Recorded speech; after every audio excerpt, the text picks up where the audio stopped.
In the early days of Utah, there seemed to be this kind of Mormon speakeasy where the all-seeing eye was used as a way of marking certain buildings that could sell illicit materials. And if you knew the right passwords and you knew where to look and you knew the building, then you could buy illicit materials. Brigham allowed that kind of thing to continue quietly, so long as it happened quietly and in your own personal revelation.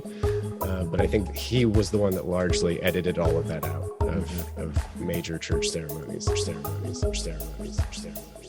Mormons are not typically into incense burning in their ceremonies. However, a lot of the early School of the Prophets stuff, there's some pretty vivid descriptions of them smoking and fumigating the room that they're in. And some people describe the fumigations as being noxious, which if you're used to tobacco smoke, you're not going to describe it as that. But that sounds something more like datura, which was used in smoking blends ceremonies.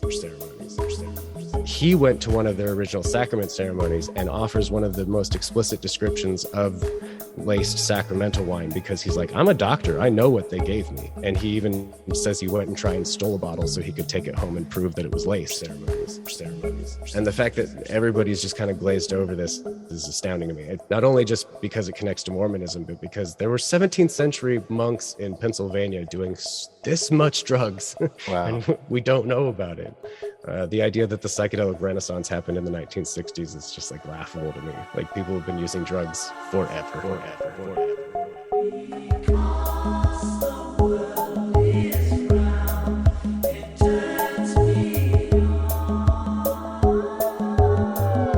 This is Infants on Thrones. Baby steps. You want someone to preach to you? The philosophies of men. I like magical toys. You want religion, do you? Mingled with humor. I don't believe in them. There will be many willing to preach to you the philosophies of men mingled with humor. We are evolving. Baby steps.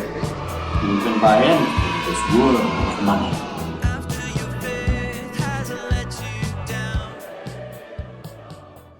Look for the good in everything. Look for the people who will set your soul free. It always seems impossible until it's done. Look for the good in everyone. Welcome back to Infants on Thrones.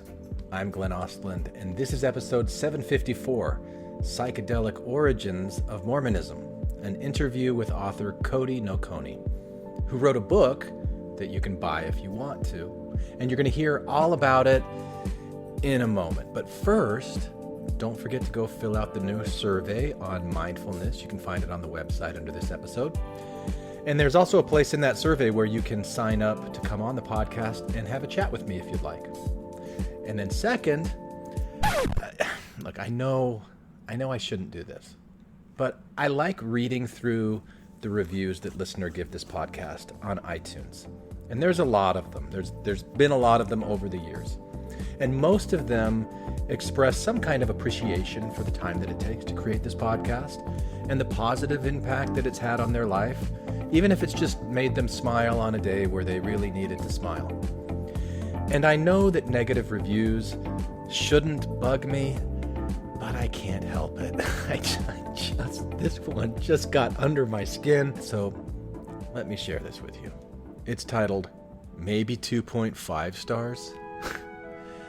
Left on September 14th, 2021 by Minion Crushed. All right, Minion Crushed, if you're out there, this is for you, buddy. So Minion Crushed says, I used to really like listening to infants. They were a huge part of my faith journey.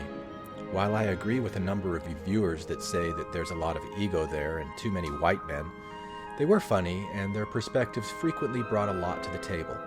The episodes with John Hamer are the best.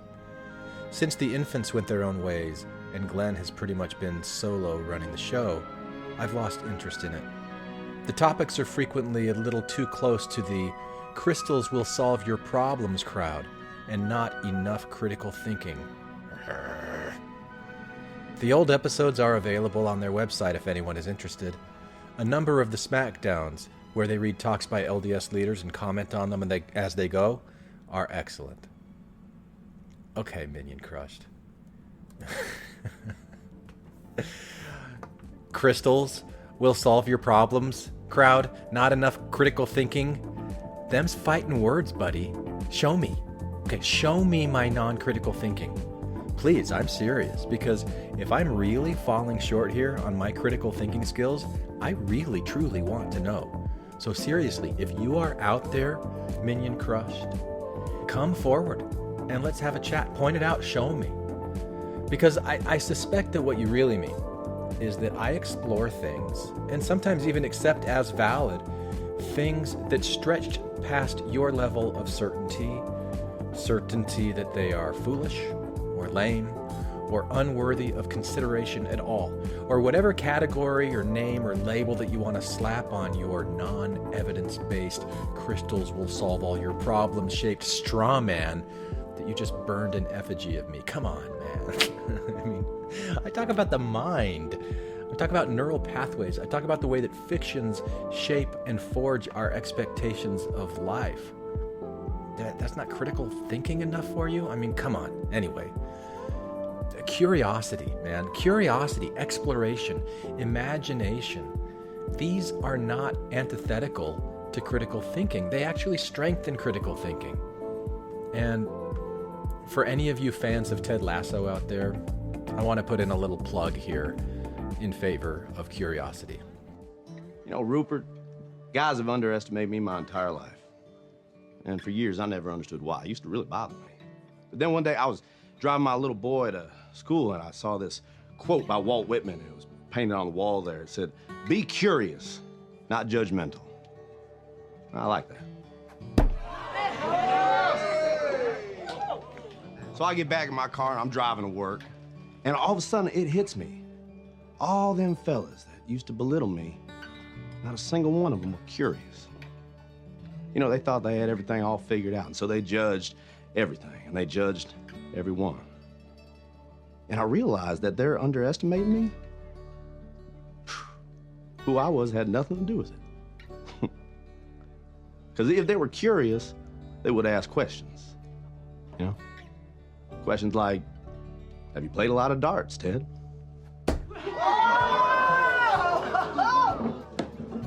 Which I would have answered, yes, sir. Every Sunday afternoon at a sports bar with my father from age 10 till I was 16 when he passed away.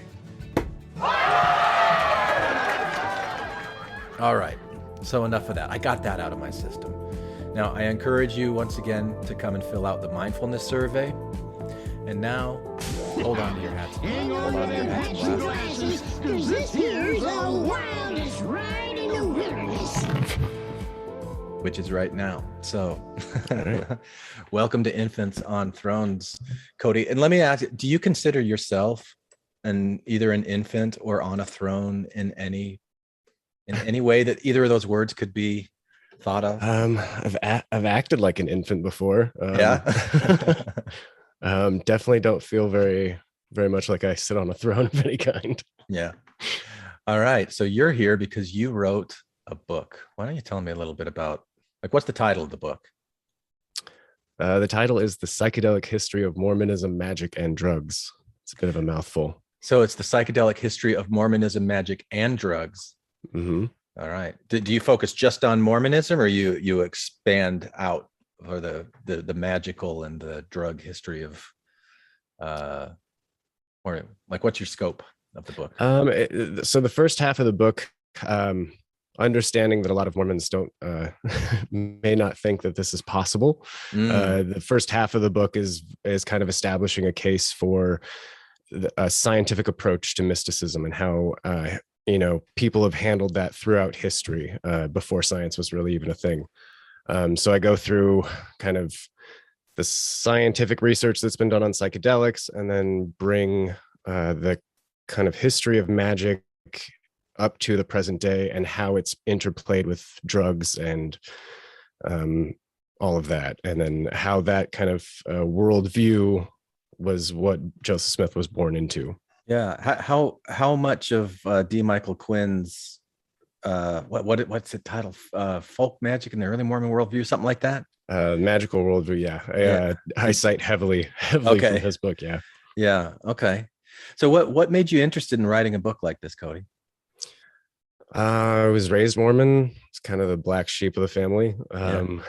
Read too much about it and all that. Um, I got into psychedelics because I was a lifelong migraine sufferer. And through some kind of hedonistic experimentation, I discovered that LSD was the cure for my migraine affliction. Really? And then doing some cursory research, I actually found out that LSD was discovered as a cure for migraines. They were That's why he was curate. Donald Hoffman was researching, trying to discover a cure for migraines, right? That's how he stumbled across it. So up until that point, ergotamine alkaloids, which is derived from ergot, psychedelic mushroom, that was the best treatment for migraines up until like the 20th century. And he was experimenting with some of the derivatives of that, LSD 25 being one of them, as a cure for migraines, and discovered some rather startling off-label side effects. So what? Yes, right. So what was the impact on you as far as relieving your migraine condition? Like how frequently and what dosage? Like how did you figure this out with LSD, and how effective was it? It was kind of by accident. I took LSD at a party when I was about 19, just for fun. I'd heard about this and it was in the back of my head, but it was only afterwards that I had like the first, I think it was 3 or 4 month long period of migraine free anything. And I wasn't doing anything. And I'd gone through the gamut of all the pharmaceuticals they could throw at me, and just nothing worked. And I was used to having like 2, maybe 3 a month. And if they got bad enough, I could go completely blind and I could have seizures. They were really pretty debilitating, but through some experimentation, if I took LSD once, maybe twice a year, I just didn't have migraines anymore. Really? Mm-hmm. And so you've been migraine free since then? Not recently. For a number of reasons, I've kind of discontinued my my regimen. Oh, okay. So I've been getting them a little more often than normal, but I went through a good decade of just complete migraine free, more or less. So is this being like, I know John Hopkins is doing their clinical studies on psilocybin and for people with PSD and that sort of thing. Are there studies? Is there research undergoing for LSD and as a way of treating migraines? I think there's a current study going through in terms of like cluster headaches and migraines, but I don't know if it's finished yet. I haven't kept up with that study. Yeah. Cool. All right. So you just kind of stumbled on to, not only could LSD be used as a fun party drug when you're 19 years old, maybe, I don't know, I've heard some horrible stories about it too, but that it had this effect of ridding you of your migraines. And then what was your experience from there with psychedelics? What else did you get from it? Definitely being raised Mormon, I'd never experienced a religious experience. I'd just seen it. This was the first time, and again, quite by accident, that I felt like I had experienced God, or like I had experienced that kind of religious fervor that I'd seen growing up. And it was the first thing that really just like turned it on for me. But that was just the drugs, right, Cody? Like, yeah, that's a whole nother side conversation. Yeah, but isn't that the response you get a lot? Like when people like, oh yeah, you had a religious conversation. Oh, you were on drugs. Oh, okay. Yes. Well, yes. Then that's really, it doesn't count then. It's easy to reduce it down to just, you were just on drugs. Yeah. And I honestly, with the book, I try and take a stance of, playing middle ground, where it's just like the drugs are another crazy thing in this already crazy thing. Yeah. It doesn't make or break anybody, frankly. It just is another thing that is in there. Yeah. What do you mean? What do you mean when you say it doesn't make or break anything? I don't think it makes Joseph Smith holy or unholy. I think he already had established that. I don't think it means anything in terms of him being able to get people to have visions or to have religious experiences. Like the tool doesn't really matter so much as the fact that he could do it regularly and like on cue sometimes. Yeah. That's the important bit. So I try not to make way too much on the drug use because of that. So tell me your view of Joseph Smith. Like who was this guy in your eyes? Um, I think he was a very, very intelligent, if not traditionally educated, uh, occultist, and was made a flip in his late teens, early 20s to religion. And I don't think he was the most righteous of people. I think he was what I think pious fraud. Are you familiar with the term? I'm the biggest fan of using that to label him. He at times seems to believe the things he was saying, but I don't think that it necessarily meant he couldn't con the people he was around. Yeah. And there's a lot of evidence that he did so regularly. Yeah. So the reason I asked that question is because you said something that kind of piqued my curiosity when you were saying the drugs didn't make or break him, that he was able to turn it on or off, whether he was experiencing it through psychedelics or not. What is it that he was turning on or off? What do you think that was? Just his ability to enchant all the people around him. I think he was a pretty charismatic individual. And when talking about these things, I think it's important to designate between people who are gifted at inducing religious experiences in themselves on cue, which is something a lot of people, it's like a skill you can develop. Being able to elicit those experiences in other people, though, is another matter entirely. And he seems to have been able to get a lot of religious fervor in people, but when he needed to induce visions, he seems to have precluded those with sacraments and anointing ceremonies, which are pretty suspicious to me. Yeah, right. So what is that? Getting into that religious state? He was very into magnetism, which is like an early precursor to hypnotism. There's a lot of like mentalist techniques that you can use to sort of get a group of people into the same mindset, and a very suggestible mindset, I would say. Yeah. So you said magnetism, which was like an early form of hypnotism, and then he'd use that as a way either for himself to have his own personal visions or to be able to get a group into that kind of frenetic, religious, open to something state. Yeah. And I guess when I said make or break, I meant more as like his character. It doesn't really, the drugs, in my opinion, have less to do with him being a good person than a whole laundry list of other things. Yeah. Yeah. When did you first begin to think that there was a connection between the origins of the Mormon church and psychedelics? I think one of my early psychedelic trips, I'd had the thought and I just threw it away because I was like, that's ridiculous. There's no way. And then I'd read Michael Quinn's book, and I was there's a few scenes in there that I was like, I don't know if Michael Quinn knows about drugs.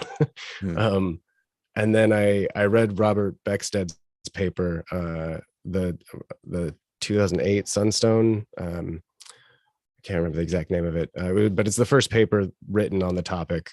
And I thought it was very intriguing. I disagreed with him vehemently on like almost every really particular at first, but then I started digging, and I like, a lot of his sources are totally credible, and he was, I think, jumping to conclusions in that first paper, but I mean, his head was in the right place, and that was one of the first people to do that. And then I stumbled onto Peter Lamar's book, The Hearts Made Glad, which covers the intemperance of Joseph Smith and the early church. And again, I found a bunch of like, oh my God, Peter, he's describing drugs, but he doesn't realize what he's describing, because wine doesn't do this. And I just, down the rabbit hole I went. Okay. So and then at some point you decided you wanted to write a book about it. How long? Yeah, tell me about that. I just started collecting information because it's from so many different sources. I finally realized like somebody's got to write a book about this. Yeah. And then I hooked up with Bryce Blankenagel of the Naked Mormonism podcast. We did a lot of research together for a couple of years, and then we presented that at Sunstone, and it's just kind of slowly evolved from there. I kept working on it through COVID and finally got it all together. How long ago was that Sunstone presentation with Bryce? That was 2017. Okay, I think. Because I had him and Micah Nicolaisen on Infants on Thrones shortly after that. I think it was 2017. So you were the co-presenter with him? Yeah. Should have invited you on back then, Cody. What happened? I think I was I don't know. I was all over the place back then. Okay. I think I came up and introduced myself, but I was very shy, and Sunstone was very intense for me. Oh, you introduced yourself to me at Sunstone? Did we meet? I think we met very briefly. I think I think Bryce and I walked up to your guys' table, and we handed some papers and shook hands, and then I was like, do you want to buy a shirt? Do you want to buy a mug? Something like that. Yeah, and that's I think that's where I discovered your guys' podcast. That was okay. I hadn't heard of you up until that point, and then Bryce was like, yeah, you guys should check them out. Yeah, well, Bryce is so good at what he does, so thorough as a researcher. I was so impressed with how patient he was at engaging with people. I am incapable of the Mormon whisperer mentality. Yeah, right. I get so frustrated, and I can't. Yeah. Okay, so I'd like to know. And by the way, you may already know this, but I tend to lean towards the thesis of your book. I mean, I think that Joseph Smith was involved, and Bryce was a huge influence on me to kind of convince me, and things that Micah had researched. But it just kind of makes sense to me, like especially when I look at the Pentecostal outpouring of the dedication of the Kirtland Temple. I mean, the descriptions from that alone. But even I suspect that in Joseph's youth, when he was involved with Lumen Walters and Sally and Willard Chase, and taking people on these late night treasure hunt excursions, I think some of those were probably fueled by psychedelics, and it was almost like that was part of the appeal of getting these people to come out into the woods with them and have this drink. But I've never had any kind of like evidence, or it's just something that seems very plausible to me. So I'm really interested to hear you talk about what you found and what some of the compelling evidence is that brought you to the dark side, I guess. Well, you even like circumstantially, you do kind of see this evolution of Smith, where like as a kid, he's working in small groups. If he can get someone to see anything, it's one other person, and it's privately. And then the three. I actually think the 3 witnesses, the 8 witnesses, and then the first meetings of the church are where we see that evolution really take place, because you see him do it with a small group of people. He induces visions on cue. Then he does it in 8 people in smaller groups, but he keeps the like, oh, I can do this. And then those first few meetings of the church, we see like those Pentecostal outpourings that all happened conveniently about an hour after the sacrament was administered. Really? So like these are, I know it's all, we're probably never going to find that smoking gun, that like Joseph's secret drug book, but like, if we look around and just like know how drugs work, it's pretty clear he was doing I hadn't something. heard that before. So like an hour after they take the sacrament is when visions start occurring. That happened with the 3 witnesses and the 8 witnesses as well. That there was some kind of a sacrament that they did ahead of time before. Well, so we kind of have to work backwards and forwards. So like the 3 and 8 witnesses, they never explicitly mentioned taking a sacrament. However, it's not always mentioned because not everyone thought it was worth mentioning. But then we'll get like during the school of the prophets, they'll mention the Lord's Supper, which is a thing that existed hundreds of years prior, and they were likely still doing this at the time of the 8 witnesses and the 3 witnesses. They just didn't care to mention it because they were like, yeah, we took a sacrament, it's not a big deal. And if you look at the 8 and 3 witnesses personal testimonies, where they're like, this whole thing was in vision, we did not actually physically hold anything, this was a giant vision perpetrated by Joseph. A guided meditation of sorts. Yes. A guided journey. Yeah. And and again, if you look at all those first early meetings, he administers the sacrament. They say a prayer, they sing some hymns, they spend about an hour doing church stuff, and then it turns on. Yeah. And so what do you think he used?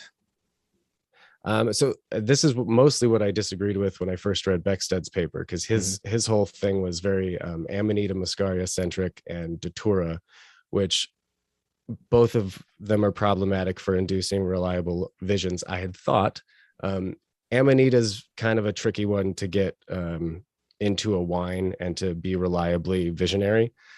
I thought the same was, is that a mushroom? That's a psilocybin? The yes, Amanita? it's the red and white fairy fairy tale mushrooms that everyone think of when you think of a psychedelic mushroom. The white dots on the red cap. Yep. Okay. Yeah, that's an Amanita. They are not the most visionary mushroom. They're just kind of like the most iconic. And so I was like, oh, he's being too Amanita centric. There's a bunch of other mushrooms he could be using. There's also a bunch of other plants he could be using. Yeah. And Datura is too dangerous, I thought.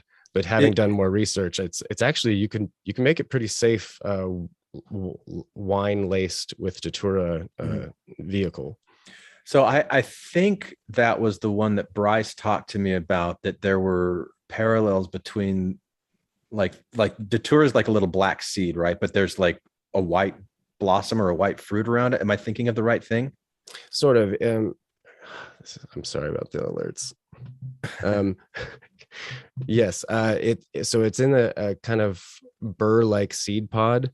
It looks a bit like a chestnut burr with spikes on it, and then when it opens up, it has this like pillowy white cottony inside, and in the cotton you can kind of pick out these black seeds. And coincidentally, if you look at the first vision sequence, or the Tree of Life sequence that was originally dreamed by Joseph Smith Sr., recorded by Lucy Mack in her biography, the way he describes the Tree of Life, it sounds like a very taxonomically accurate description of Datura. And that's probably what Bryce was talking about. I think that's what's kind of jogging my memory there. Yeah. So you said that you initially disagreed with those two substances, but then later you researched and thought that's plausible, or have you found other possibilities that you think it might have been? A lot of other possibilities. And so the second chapter of my book is just kind of an ethnobotanical profile of all of the things they could have been using, coupled with all of the different delivery methods they could have been using. So a lot of these things can be used in sacramental wines. They can also be used in anointing oils to great effect. So when they introduce the anointing ceremonies, that's a whole nother bag of worms. And there's what was the other one? Fumigations. Mormons are not typically into incense burning in their ceremonies. However, a lot of the early School of the Prophet stuff, there's some pretty vivid descriptions of them smoking and fumigating the room that they're in. And some people describe the fumigations as being noxious, which if you're used to tobacco smoke, you're not going to describe it as that. But that sounds something more like Datura, which was used in smoking blends. So Datura could have been used in a couple different ways. Okay. So what would be the advantage of Joseph using psychedelics? Like you talked about him being able to induce a vision, his own vision, or to lead, a one-on-one with somebody else, or maybe large groups in visions. What are some of the reasons why he would use this, or it would have some kind of an effect that it did? I think the biggest is statistical reliability. Getting people to see the same thing you're trying to get them to see, using just mesmerism and kind of those hypnotic techniques, is rather difficult and not very reliable. If you introduce entheogen or an exogenous catalyst like drugs, all of a sudden that becomes very easy to do. And I like the first chapter I cover just really reiterates how reliable you can replicate these experiences by using drugs. on top of that kind of magical worldview, he wouldn't have seen this as anything different than using his Jupiter talisman or any of the other things he used his entire life, like the seer stone that he probably translated the entire Book of Mormon with, would have been no less occult than using a magic potion. Yeah. Okay.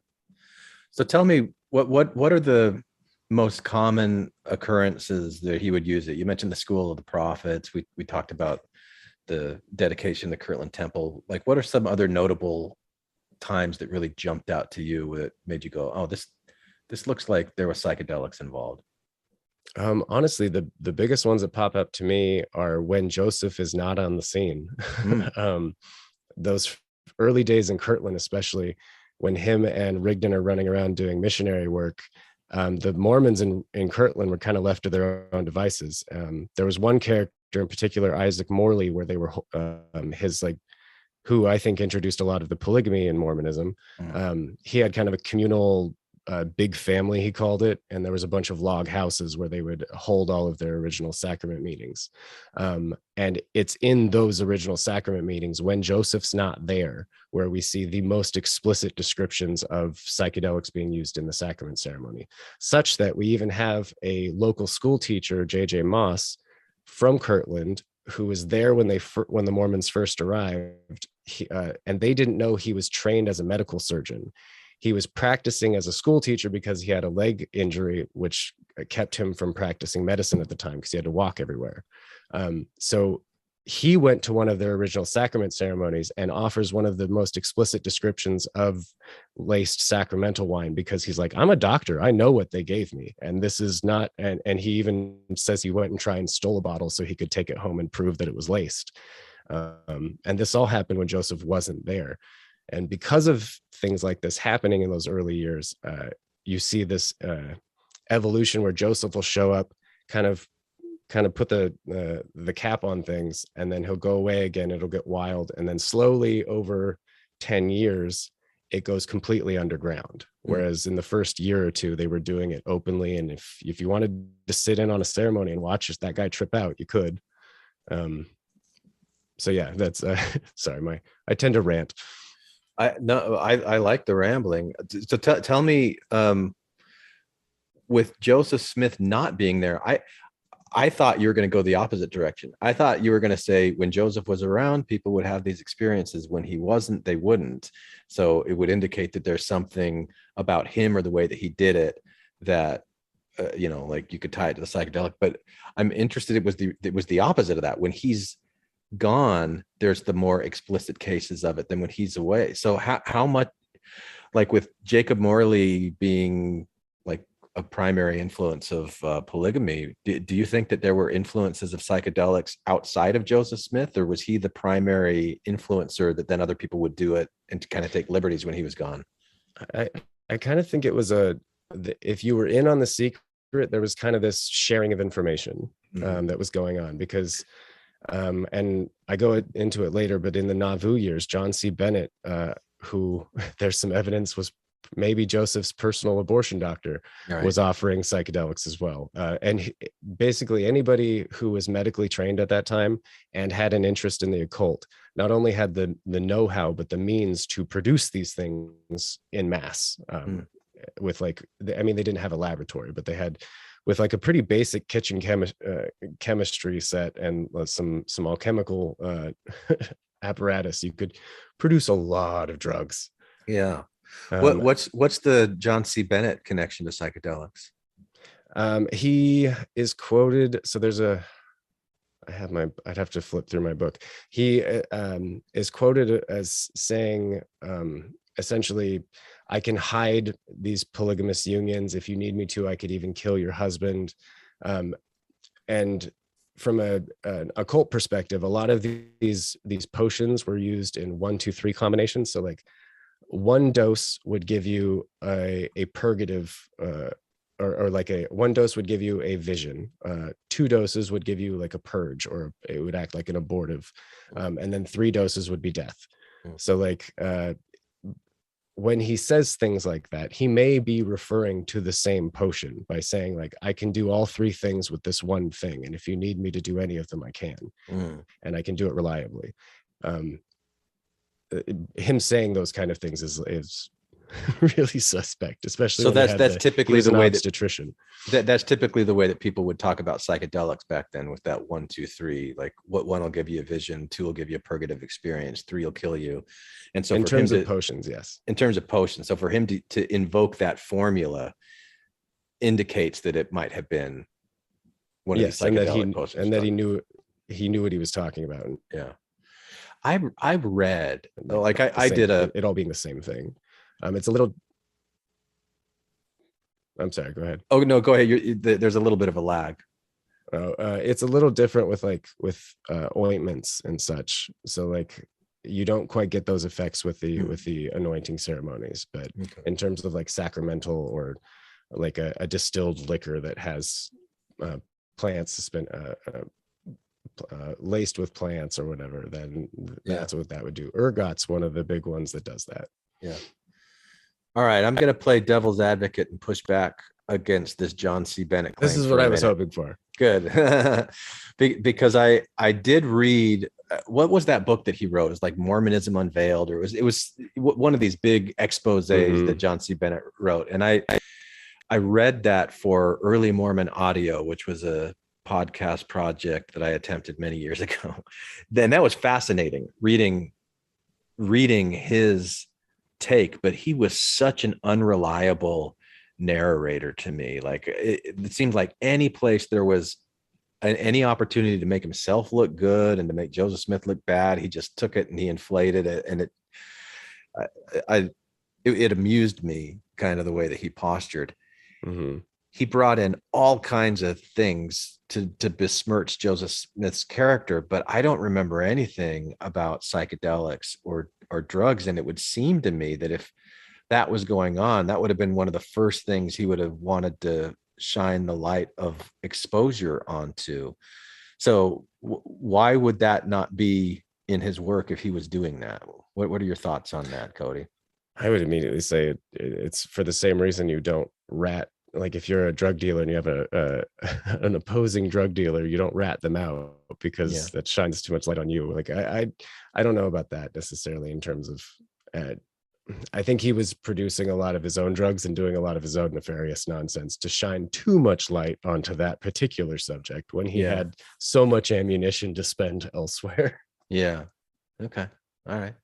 And that is a valid point. I definitely don't hang my hat on the John C. Bennett thing. It's just an interesting, like in terms of the evolution of this and like who was using it and kind of this sharing of information. I do think he was involved in that. Yeah.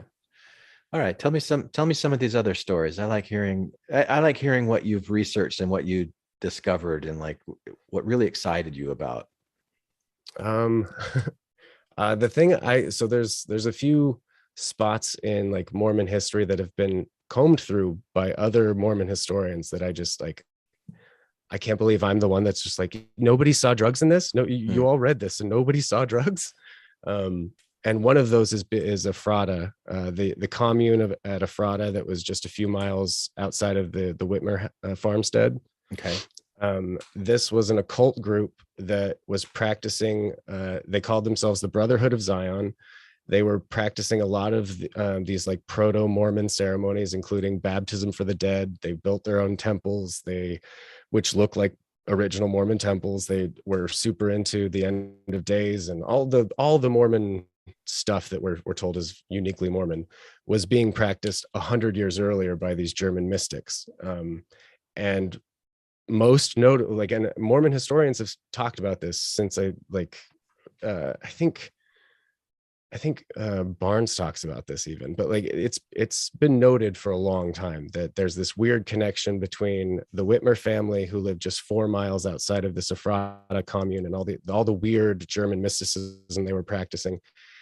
But nobody talks about the drugs, and these people were explicitly, openly using drugs in their temple ceremonies, such where the initiates went through this classic shamanic dissolution, where you lose your teeth and your eyes and your hair, and you gain a resurrected body with magic stones placed inside it. Again, very very Mormon themes. And the fact that everybody's just kind of glazed over this is astounding to me. It's like I kind of want to write a book about Ephrata after this, because not only just because it connects to Mormonism, but because there were 17th century monks in Pennsylvania doing this much drugs. Wow. And we don't know about it. The idea that the psychedelic renaissance happened in the 1960s is just like laughable to me. Like, people have been using drugs forever. Oh yeah, and I'm sure you're familiar with the immortality key. You know all about that. Well, book, and that was which is why fantastic.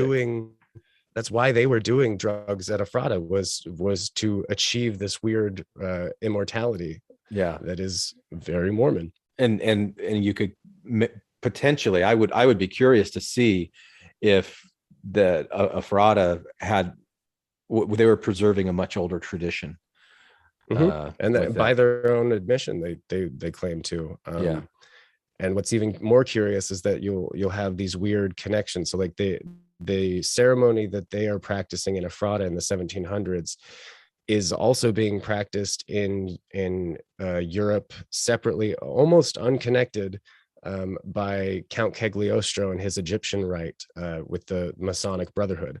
So even like across continents and across religious boundaries and across all, like, there is still this kind of weird sharing of information in terms of drug culture and like how to induce visions.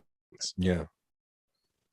Is there any like direct influence between the Ephrata and the Mormons, aside from the Whitmers living 4 miles from their compound?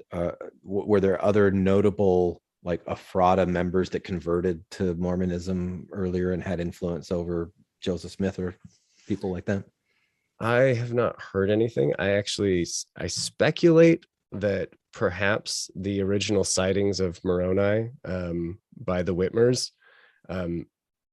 being that Moroni was spotted by a couple of the Whitmers and was described as a blonde Anglo German-looking person, says to me that, it was, and that was right within their proselytization territory. It says to me that Joseph probably knew one of these monks, or maybe David did, and they all knew each other or something. And he was helping them with the bringing forth of this book or whatever it is. I don't have any evidence of that. That's just wild speculation on my part, but yeah. I do see some connections that I would like to investigate further. Yeah. What are some of the other stories that really excite you? Like that Ephrata one was cool. I'm interested to hear more about them too. Yeah, that's my favorite. The Masonic connection, similar to, like I said, the same rite that was being practiced by the Ephratans was being practiced by the Masonic brothers, and the fact that when they opened a Masonic lodge, Joseph Smith was raised to Master Mason in less than 3 days. That is an unusual occurrence. However, much like Mormonism, they have handshakes, passwords, keys, and all of that. So if you know all of them, you can raise through the ranks theoretically. Another little side tangent, I guess, that I find interesting is that one of the first exposés of Masonry was William Morgan. Wrote this book in like 1820s, and was quickly murdered for publishing this book. There have been implications that because it happened right outside of Manchester, that the Smiths were involved in this. It is certainly curious that Morgan's widow later became one of Joseph's polygamous wives. So you have all these very circumstantial things that don't mean anything in themselves, but when you add all of them up together, it's pretty striking. Is there a psychedelic component to that as well, with the Freemasonry and the Morgan? Or not. Morgan specifically does not mention drugs outwardly, but there is what they call the master elixir. And in certain initiatory ceremonies, you're given the master elixir. They don't have like a recipe for it, and he doesn't tell you what it is, but the fact that you drink a master elixir and again you have a vision afterwards is highly suspect. There's been some books written on this as well, like P.D. Newman's book Alchemically Stoned, and Angels in Vermilion are really good books that kind of highlight that chain of custody. Yeah, when I try to understand why my ancestors joined the Mormon church the way that they did, like what was it that really excited them about it? It seems to me that they felt that they were able to directly commune with God. And that was something that Joseph Smith was saying, you know, like the Book of Mormon tells you that God isn't dead, that there's still communication with people. And then, of course, you take that a step further, and I'm a prophet, seer, and revelator, Joseph Smith says, and God communicates through me. And each one of you can have your direct inspiration, your direct experience with God, and then to be able to provide an experience like that through a spiked entheogenic sacrament. It just makes a lot of sense to me. What are some of the other things that you've seen that have convinced you that that's the way that it happened? A lot of the dedication ceremonies, there's a few. So the School of the Prophets, I mentioned that a few times. Yeah. There's a lot of good. I try to use firsthand accounts whenever possible. So a lot of the times when I'm presenting, like, here's this weird thing that happened, I'll just give you a page and a half of somebody else's account, because it's better, you know, for them to present that. But there's scenes where, like, the School of the Prophets are hanging out by themselves. They take us, or Joseph passes out the sacrament, and within an hour, people's eyes are dilated. Someone's doing backflips off of a bench, like someone's rolling around on the ground. They're all saying they see God. Someone freaks out and says the devil's attacking him. Hiram looks at Joseph and grabs him, and he's like, should we stop this? And Joseph's like, no, let it go. No, this is getting good. And then, like, and he's able to induce that kind of Pentecostal outpouring on cue whenever he seems to want to. And he does so regularly with the School of Prophets like that. And he kind of has this weird attitude about it, where sometimes people are like, this isn't okay, Joseph, maybe we should stop this. And he's like, no, it's getting good. Just let it go. Yeah. So do you see any remnants of this practice continuing past Nauvoo?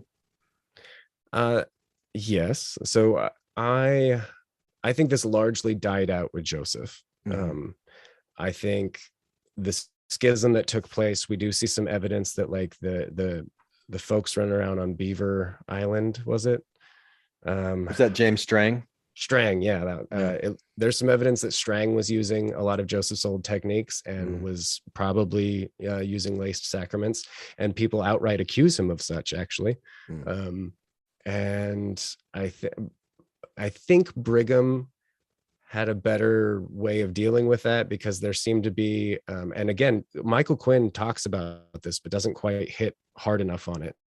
In the early days of Utah, there seemed to be this kind of Mormon speakeasy where the all-seeing eye was used as a way of marking certain buildings that could sell illicit materials. And if you knew the right passwords and you knew where to look and you knew the building, then you could buy illicit materials. But he doesn't speculate about, like, what they were buying. And I think it's quite likely that the Brigham allowed that kind of thing to continue quietly, so long as it happened quietly and in your own personal revelation. But I think he was the one that largely edited all of that out of major church ceremonies. I don't think the reorganized church knew much about it or continued its practices. However, Fred M. Smith, do you know about his relationship with peyote? No. I don't know who Fred M. Smith is.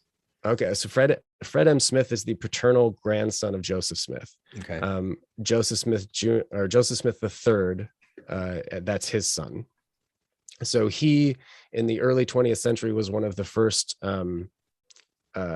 psychologists. He was one of the first, like, degreed psychologists. And had he not had to take over the Mormon church, he probably would have continued on his career. And the thing he was most interested in as a psychologist were altered states of consciousness, specifically drug-induced ones. And he wrote an entire book called The Higher Powers of Man about altered states of consciousness. And he has an entire chapter devoted to peyote. I think this is kind of the tragedy of it. I don't think he knew about his grandfather's relationship with drugs or the Mormons' history with it, because it had been edited out by the time he was born. Because the way he writes about it is very innocent, and he seems to be pretty like honest about how he discovered drugs on his own. But he doesn't seem to know any of this history. He's writing about it from a very interesting perspective as one of the first psychologists and as a man of faith, and like the guy who runs, he is the president of the reorganized church. But he seems to be kind of in the dark in terms of how that related to the early Mormons. Interesting. He was kind of ignored. A lot of the people thought it was like a weird, he's eccentric. Yeah. And they let him write about it, but it never really picked up in any way in that organization. Yeah. So is your book published and available to purchase now? It is. So the ebook is out right now. The print copy is coming out on Friday, the 8th. October 8th. Okay. And you'll be able to find it everywhere. You can get it on Amazon and Barnes and Noble, all those. What kind of a reaction have you had so far?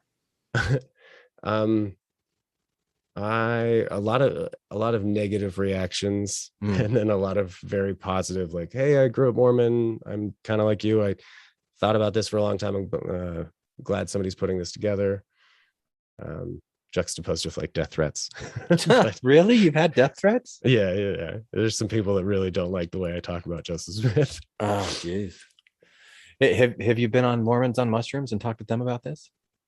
No, we it was funny. I started a podcast, Mormons and Drugs, where I kind of just I run through my book. It was kind of a way of scripting out my book so I could finish it. Yeah. And they started up right about the same time we did. And then I just kind of I didn't really get past about half of my story. Okay. I haven't touched it for over a year, so I just checked in with them. I sent them an email, but I haven't talked to them. I'll let them know to talk with you. I'm sure they'll have a really fascinating conversation with you. So it's available by the time this published. I might publish it before your book comes out. How can people get a hold of it? You said Amazon. Do you have a website yourself? Yeah, mormonsanddrugs.com. Okay. You can get a hold of me at mormonsanddrugs@gmail.com. Okay. Pretty easy to just shoot me an email if you want to talk. Yeah.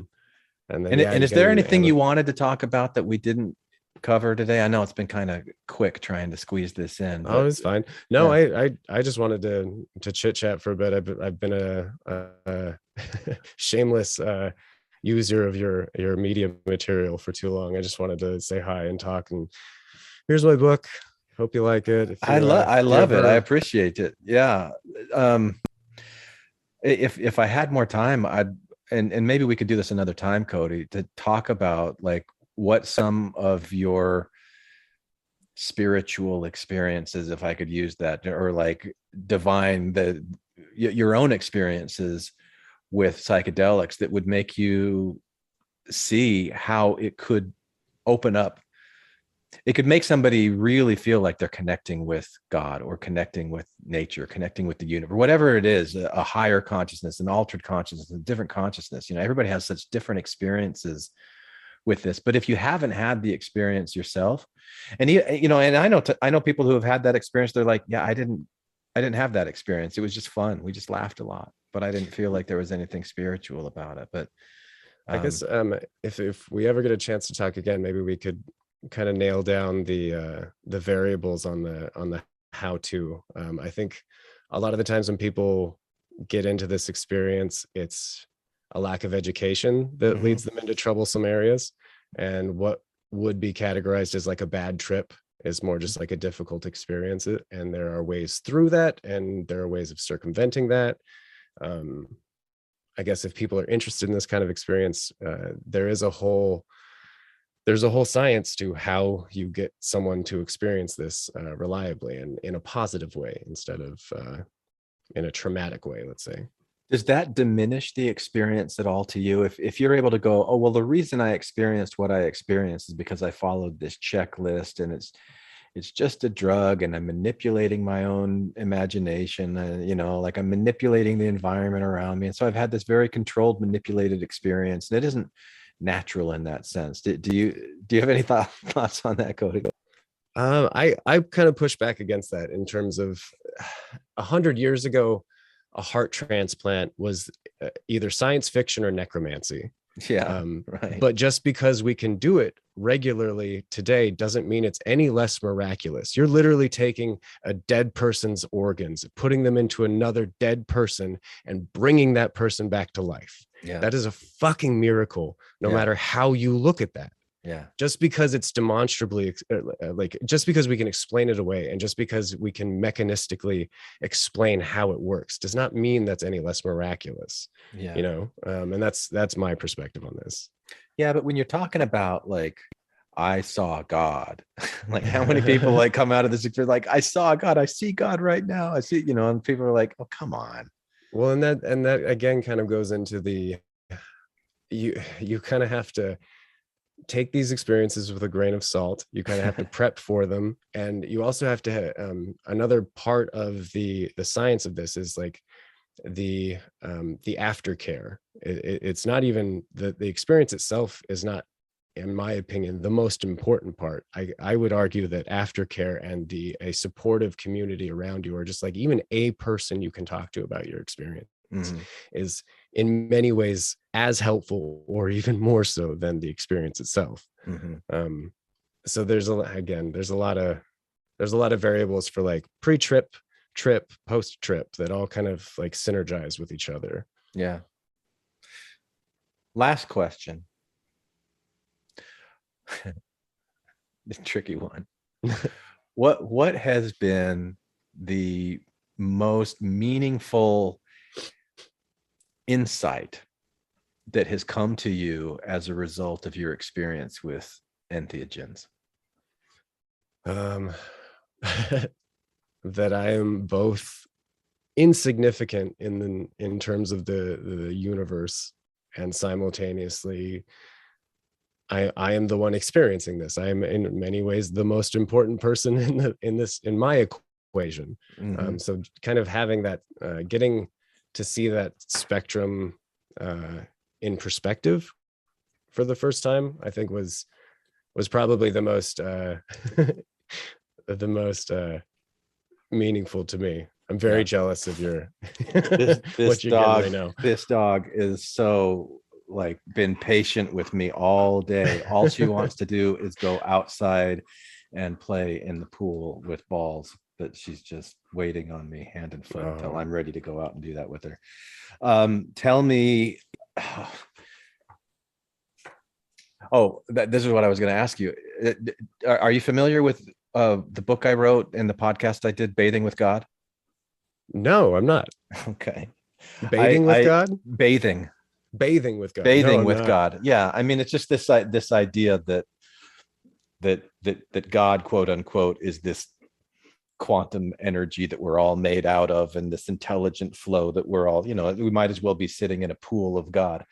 That we're bathing in it. But it's kind of like a channeled book in some ways, but playfully channeled, where there's this character called Quad that's the quantum God, and he used this term significantly insignificant to describe each one of us and our perspective on the universe. And so that's what you were just describing. At least from my perspective, it reminded me of the significantly insignificant, like, okay, I'm a speck in the universe, but I'm a speck through which the universe is perceiving everything that I'm perceiving, like through my own neural pathways and genetics and all of the layers of every experience, every person that I've ever met, that like things like that I ponder when I'm having an experience like this that I wouldn't think of in any other way, in any other context. And the way that I think about it, like I just can't even describe. You kind of like feel it happening around you and within you and everywhere. And it's just like, that's one of my favorite things about having had these experiences. It was, like went through these rituals in the temple and say, okay, now we're going to go through the veil and enter the celestial room. And that's nothing compared to actually being in one of these altered states when it is I've had the experiences with ayahuasca and a shaman where it's like, this is going to be a religious experience where we're doing some deep inner work and spiritual, whatever that means to anybody in this group, and have been some of the just most profound direct experiences with the numinous that I've ever had. So, and how does that, do you feel, affect your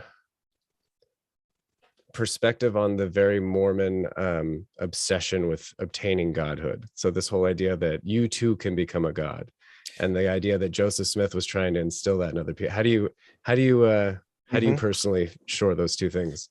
Well, or do you feel like they relate to each other? But if we go back to that image of bathing in God, is that every single thing is the expression of the divine, intelligent energy, omnipotent, omniscient, whatever. It's not a dude in the sky that's directing things. It's just nature. It's the way that atheists view existence, except I think that atheists don't tend to look at nature as being intelligent, because intelligence implies intention.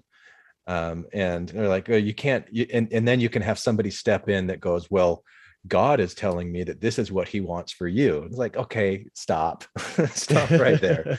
But if you're just saying like God has broke itself into an infinite number of little energetic pieces, and some of them dance together in the form of a human being named Glenn, and some of them dance together in the form of this dog Jesse right here, and some of them dance together in the form of this Pepsi can and a phone, like all of this stuff that so if you have someone like Joseph Smith, who maybe was pondering the nature of existence and coming to this kind of realization, oh, we already are all God. These people don't know this. These people think that when you die, you go to heaven and you're like an angel floating on a cloud. But like, I feel the divine intelligence that underlies all of existence, and I want to communicate that to people.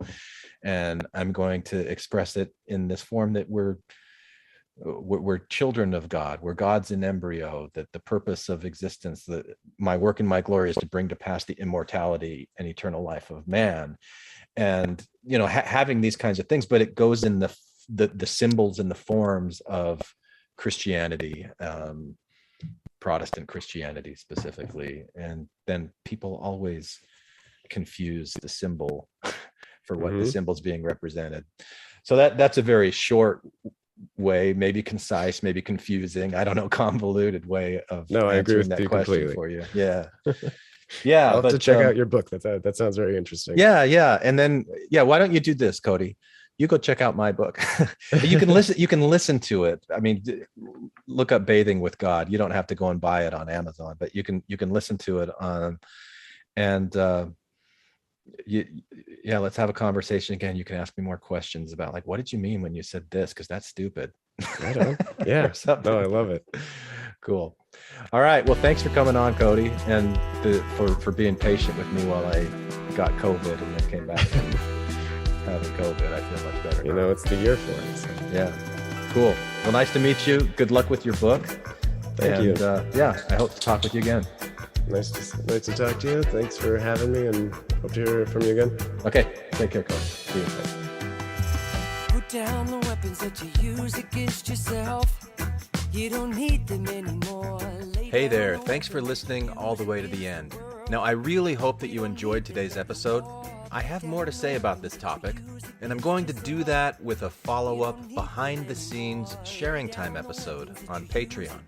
So, if you're in a position where you can throw me a few dollars each month to support the work that I put into creating this podcast, please come and support me on Patreon, where you'll also get access to additional content. Did you know that I also create sharing time episodes that are available only to Patreon subscribers? I've been doing that for a few years, so there's a lot of content there that you can have access to. So please come and support this podcast if you can. I greatly appreciate it. Hi, this is Hillary. Matthew, Ryan, Carol, Keith, Ashley, and I like to play bingo online while listening to Infants on Thrones. You can comment on this episode on the website, infantsonthrones.com. And if you really like what you hear, give the Quorum a 5-star rating and write a short review on iTunes. I did. Anyone for the closing prayer? My worst crime is an inside job. Dark thoughts taking over like an inside mob. I tune into the scene between the eyes and take a breath. Thank you for listening to Infants on Thrones. I sit still and watch the thoughts float past me. Never mind the future, never mind what the past be. I like to jump and let the universe catch me. 3-4, watch the beauty blow past me. I keep my pockets light, destination in sight. Keep my actions elevated to compassionate heights. I'm walking past the fight, laying down arms of the night. Choosing love when I pick up this night.